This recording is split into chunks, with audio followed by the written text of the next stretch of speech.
آپ کے خیال میں حکومت کو ایسے کون کون سے اقدامات کرنے چاہیے کہ اخراجات مزید کم ہوں؟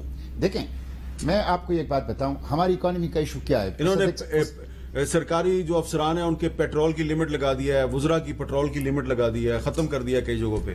دیکھیں میں صدیق صاحب بیٹھے ہیں، ان کے ساتھ زیادہ داد شمار گزشتہ 5 سال میں آپ کو پتہ ہے ریمیٹنسز کتنے آئے ہیں؟ $145 بلین. گزشتہ 5 سال میں آپ کو پتہ ہے ہمیں قرض لوگوں نے کتنا دیا ہے؟ سعودی عرب نے، IMF نے، اور چین نے، اور امریکہ نے $20 ارب. گویا ہمارا مسئلہ تو سالانہ کوئی $1.5 ارب کا ہے نا.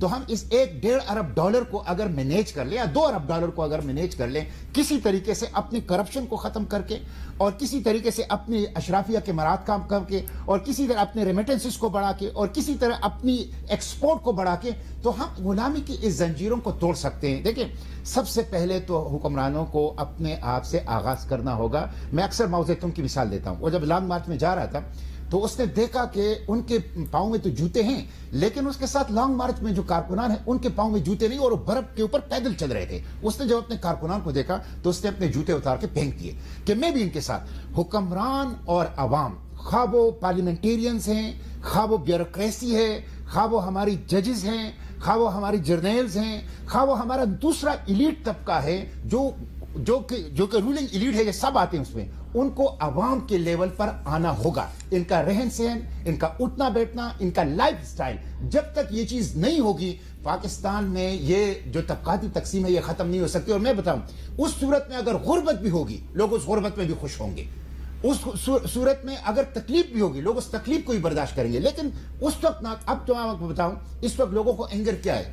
لوگوں کو بجلی نہیں مل رہی، بدترین لوڈ شیڈنگ ہے، 12 گھنٹے 18 گھنٹے کی لوڈ شیڈنگ. کراچی جیسا شہر لوڈ شیڈنگ کی لپیٹ میں ہے.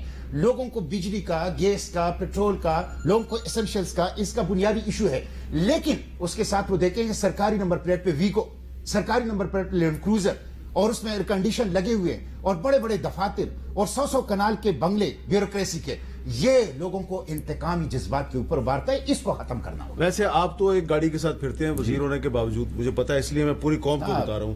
لیکن آپ کے کچھ کولیگز ہیں وہ تو پورے میں کچھ باتیں گزارشات آپ کے سامنے کرنا چاہتا ہوں.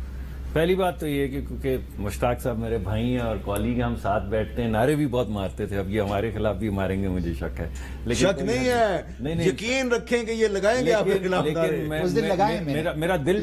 میرا دل ٹوٹ جائے گا اگر یہ نہیں لگائیں گے، بیکاز یہی ان کا کام ہے. انہیں یہ کیوں نہیں لگائیں گے؟ ان کا کام ہے ہر اقتدار میں آنے والی پارٹی جو ہے اس کا احتساب کریں، اور یہ میں سمجھتا ہوں میرے بھائی ان کو کرنا چاہیے. لیکن میں یہ کہہ رہا ہوں کہ میری تنخواہ آدھی ہے ان سے. جب آپ وزیر بنتے ہیں، میں ویسے آپ کا ذکر نہیں کر رہا، مگر کیونکہ میں سینیٹر بھی رہا ہوں، تو جب آپ سینیٹر ہوتے ہیں اور آپ وزیر بنتے ہیں تو آپ کی تنخواہ تقریباً آدھی رہ جاتی ہے. اور میں آپ کو یہ بتا رہا ہوں کہ میں اور میرے جاننے والے مفتاح اسماعیل صاحب ہیں، آپ نے کسی کے ساتھ کبھی کوئی کانوائے نہیں دیکھا. میرے اور بہت سے اور بھی کالیگ ہیں. آپ نے شاہد خاقان عباسی صاحب کو دیکھا جو شام میں خود گاڑی چلا کے گھوم رہے ہوتے ہیں، خود پارک کرتے ہیں گاڑی. میں بھی خود اپنی گاڑی پارک کر کے آتا ہوں. تو ایسا نہیں ہے. کچھ ہوں گے ایسے لوگ جو کچھ مراد کو استعمال کرتے ہوں گے، مگر زیادہ تر لوگ ایسے نہیں. مراد نہیں، ان کی اپنی گاڑیاں آگے پیچھے ہوتی ہیں. اب میں کچھ بات کرنا چاہتا ہوں.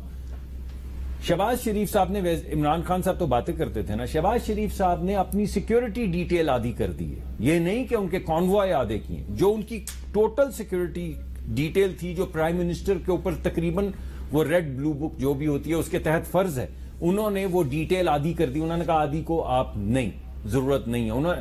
وہ پوری چھوڑنا چاہ رہے تھے جس طرح شاہد عباسی صاحب چھوڑنا چاہ رہے تھے، مگر ان کی سیکیورٹی نے اجازت نہیں دی.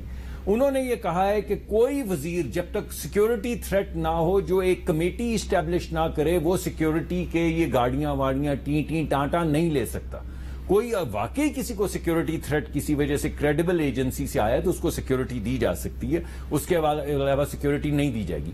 کوئی نئی گاڑی کوئی وزیر نہیں خرید سکتا، کوئی گاڑی وفاقی حکومت نہیں خرید سکتی، کسی جگہ پہ کوئی پارٹی نہیں دی جا سکتی، کوئی عشائیہ نہیں دیا جا سکتا. صرف اگر کوئی باہر سے کوئی آیا ہوگا، کوئی جس طرح امریکہ سے، یورپ سے، ترکی سے، سعودی عرب سے، چین سے اگر کوئی ڈیلیگیشن آتا ہے تو آپ اس کو ریسیپشن دے سکتے ہیں، ورنہ کوئی ریسیپشن نہیں ہو سکتی.